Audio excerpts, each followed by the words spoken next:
Sons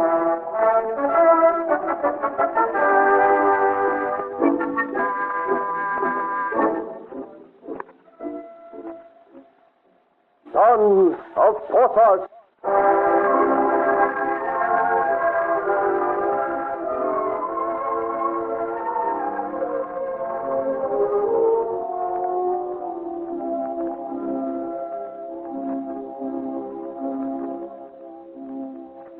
As a result of Joel's scheming and the efforts of Friquet, Bonlaurent, and the others, the city of Freiburg has fallen to the French. As Marshal Créqui and his army march in triumph through the gates, the governor of Freiburg, Colonel Schultz, is sneaking out through a secret passage from the great castle. Determined not to suffer the humiliation of handing his sword and the keys of the city to the conquering marshal, he is using the way of escape from the doomed city. Unfortunately for the corpulent colonel, as he opens the door, he is confronted by the enormous and forbidding figure of Joel. Going somewhere, Colonel Schultz? Whom? A slight correction, Colonel. Captain Joel of La Paria of Marshal Créquet's army. What do you want? What are you doing here? I came for you. My dear Colonel, you were such a good host last night that I am anxious to introduce you to my commander, Marshal Créqui, who is now entering the city. I was just going to get my cloak and hat so I could meet him with due ceremony. This cloak and hat? Where did you get that? I borrowed them last night.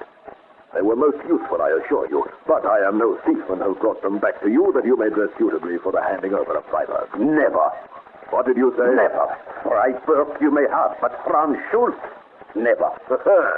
So you were running away, my friend. What a good thing I came along in time.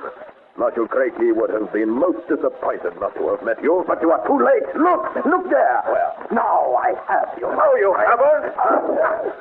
So you thought I would fall for such a trick as that?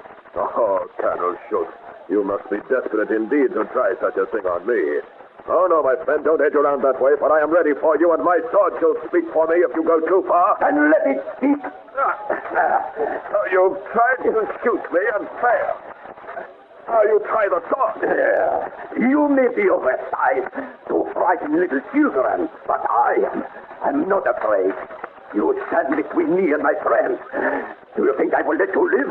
Do you think I, Franz Schultz, will kneel before the French marshal and offer up my sword? Yes, monsieur, I think you will. Then you think wrongly. On the other side of you, there is a door, a secret door, which will take me to the forest and freedom. Do you think I will let an overgrown Frenchman stand between me and freedom? You would fight better, monsieur, if you talked less. Young stuff like you. They all think they can fence these days, but it takes a master to know the way. I was taught by one of your own men.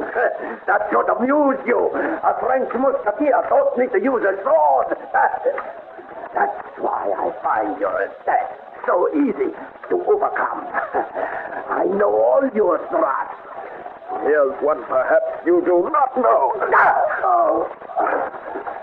I call that the thrust of Porthos.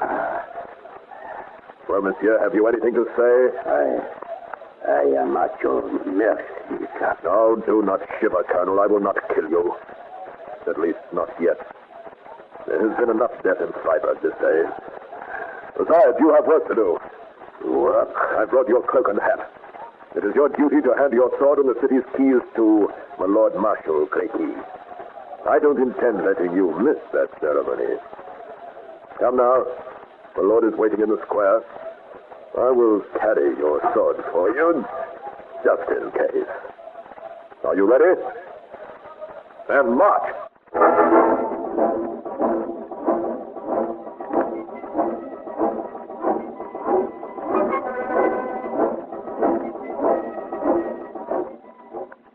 So, Chevalier, you have carried out your promise, and we now look at Freiburg from the east side.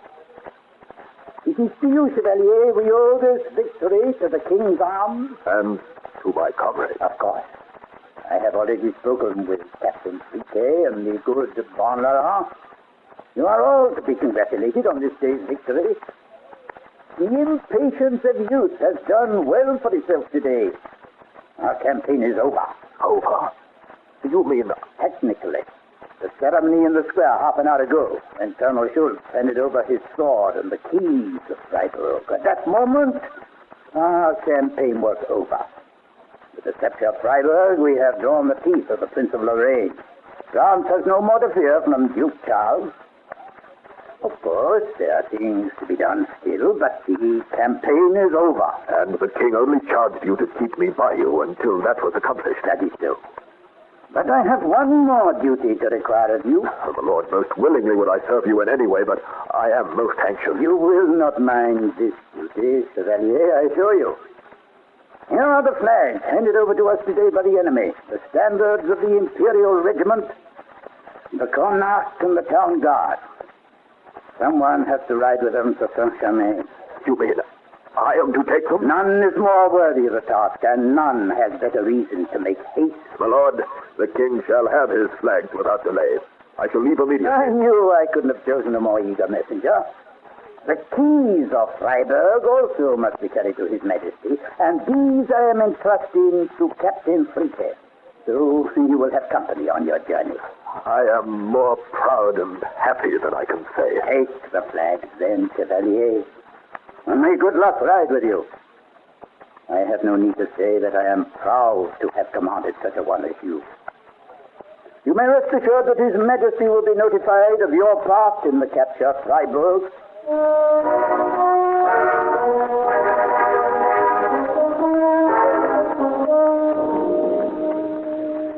While Joel is thinking of Aurore and how soon he will be able to see her again, and while Friete is saddling the horses and dreaming of his beloved Paris, far away in the good town of Saint-Germain, Aurore de Lochmaria is thinking of Joel and Freiburg.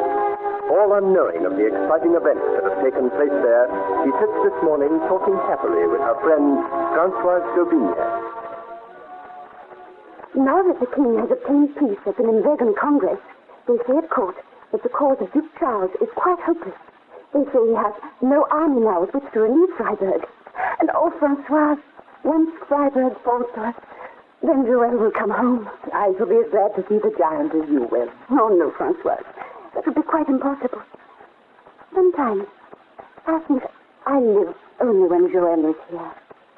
I do but walk about now and do as I am told, like a puppet on a string. That is a romantic idea, child. But it isn't safe to be too pliable in this court, particularly when you are in a position of influence. Oh, you speak as though I were the most important person in the court. And I am only the Queen's reader. I speak for your own good. Oh, dear Françoise. You look after me as well as all the children, don't you? But you've no need to worry. I am much too busy now to get into mischief. My Lord Montpellier has driven us all to distraction these last few days. I vow if the King had come home yesterday, we'd have been in What did you say? What's the matter, Françoise? You knew the king was due back from Nimwegen yesterday. No, I did not know. You did not tell me. You know how little contact I had with the palace, even though I lived so close. Oh, well, it doesn't matter. I meant to tell you. Oh, child, I wish you had. You promised you would tell me everything. Oh, truly, I am sorry, but I forgot. In any case, he did not come. But he is due back soon. They say on Friday. Why, It is a great moment to me. To you? Françoise, is anything wrong? You have gone quite pale. No, of course there is nothing wrong. But why were you so distressed? Why was it so important that you should know when His Majesty returns? Has it something to do with the Marchioness? No. At least he is out of this. No, it was something quite different. And, as you say, it does not matter. He did not come back yesterday, and so heaven has granted me a little grace. There is still time. I do not understand what you are talking about. Never mind. It is nothing. What time are you due back at the palace? Oh, immediately. With His Majesty returning this week, you may imagine the state Montpellier is in. And everyone else, for that matter. The arrival of the king seems to bring every intrigue and scandal and doubtful scheme bubbling up to the top again. Everyone has an axe to grind when the king comes home. I'm glad you realize all this. Oh, it has nothing to do with me. I'm just a simple country girl, well outside all these plottings and plannings. And your friend, the Duke of Armada, is he outside it too? Oh, I should think so, because of his official position. I do wish you liked him better, Francois. He has been so kind to me. And since it was rumored that the king was returning, he has made time to see so much of me. As if he knew how tired and busy I was. He has kept a most fatherly eye on me. That is very kind of him, I'm sure. He thinks I'm looking pale. He thinks Lord Montresier is working me too hard. He wants me to take some potion. No. What is the matter?